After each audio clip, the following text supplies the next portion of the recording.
Hello, my name is Brian Seaman, and this is That Rings a Bell. Today we'll be talking about copyright and what you can and cannot do with a piece of music, as well as what permissions you need to perform that piece of music, both in person and online.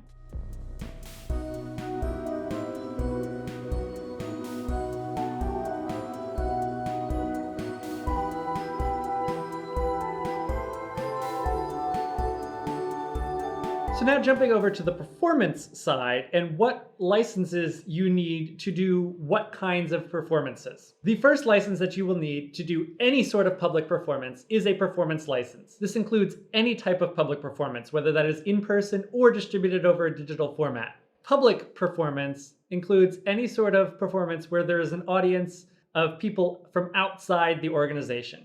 Public performances also include performances that take place at a church or school. There's an exception for pieces played within a worship service at a church. But if you are putting on a separate performance outside of your regularly scheduled worship service, you do need the performance rights for that. The performance licenses are covered by performance rights organizations such as ASCAP or BMI. All of those performance rights organizations have a list on their website of all titles that they represent. Outside of an in-person concert, performance licenses will cover audio-only, non-interactive performances. Non-interactive means you cannot choose which piece you want to hear at which time. Basically, this means like the radio. If you are doing an audio-only interactive performance, which means that the audience can choose when they want to hear which piece, at that point you need a mechanical license. This can be if you are recording and distributing a CD, or if you are uploading to a streaming service like Spotify or SoundCloud, where the listeners can choose which piece they want to hear at a specific time. But again, mechanical licenses cover audio only. If you add any sort of video component to your performance, at that point you need a synchronization license, or sync rights. Sync rights apply to any time that you synchronize audio and video to the same performance. This includes virtual ensembles that are edited together.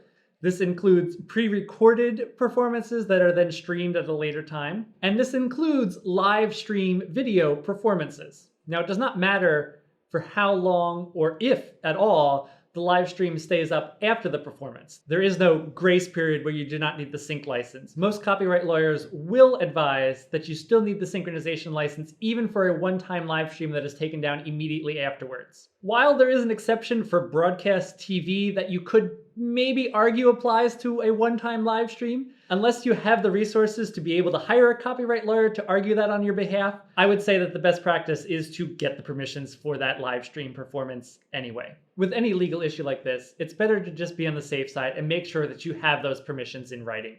Where the performance license comes from the performance rights organizations like ASCAP and BMI, the mechanical license and the synchronization license are given by the copyright holders. As I mentioned before, to find out the copyright holders, you can look at the copyright information on the bottom of the first page of the piece of sheet music. For almost all handbell sheet music, that's going to be whoever published that piece of music. So again, for Michael Hellman's Nocturne in C minor, the publisher is the American Guild of English Handbell Ringers, and they would be the ones who would be able to give you those mechanical and synchronization licenses. If the piece of music is an original composition, or if it is an arrangement of a tune that is in public domain, which many hymn tunes and Christmas carols are, the sole copyright holder is the publisher who published that arrangement or that original composition. Where things get a little bit more complicated is where you have a handbell arrangement of a copyrighted piece, such as pop songs. In this case, again, you will find all of the copyright holder information at the copyright notice on the bottom of the page, but as you can see for Nick Hanson's arrangement of Love Runs Out,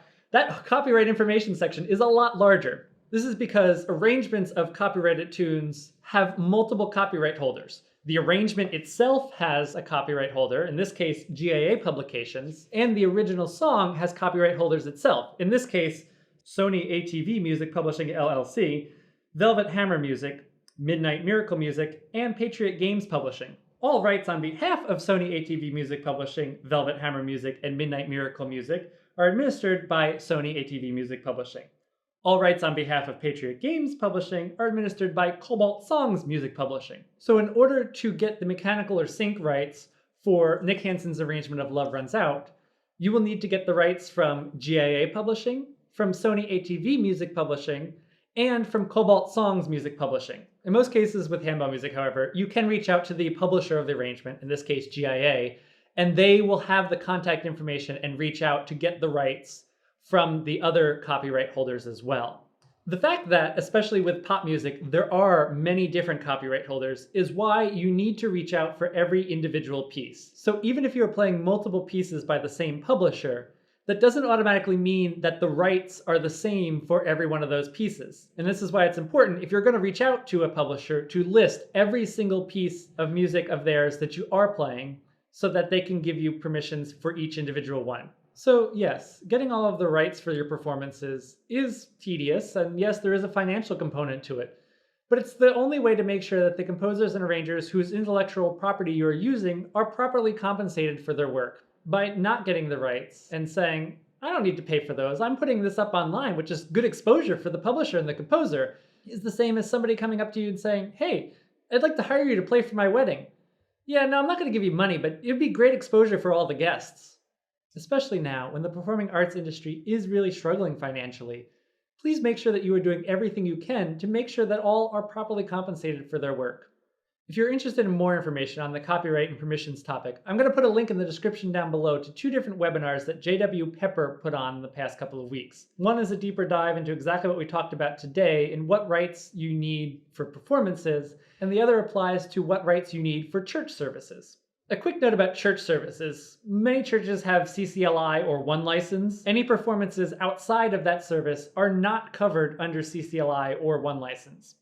Additionally, even within worship services, CCLI and one license do not cover all handbell publishers. So if you're including handbells in an online worship service, double check that they are actually covered in CCLI or one license, or reach out to the publisher and get the permissions mentioned. If you have any other questions about copyright, go ahead and put them in the comments down below, and I will do my best to answer them. And if you have a question that you'd like answered on a future episode of That Rings a Bell, go ahead and send us an email to trabvlog@gmail.com, and we hope to answer them on a future show. I hope this was helpful, especially as we jump into our December holiday concert programs. Thanks for watching, and I'll see you next time.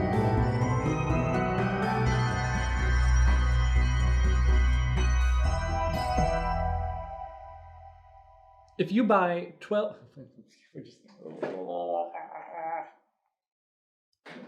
This is why I need to script this instead of just going off the top of my head.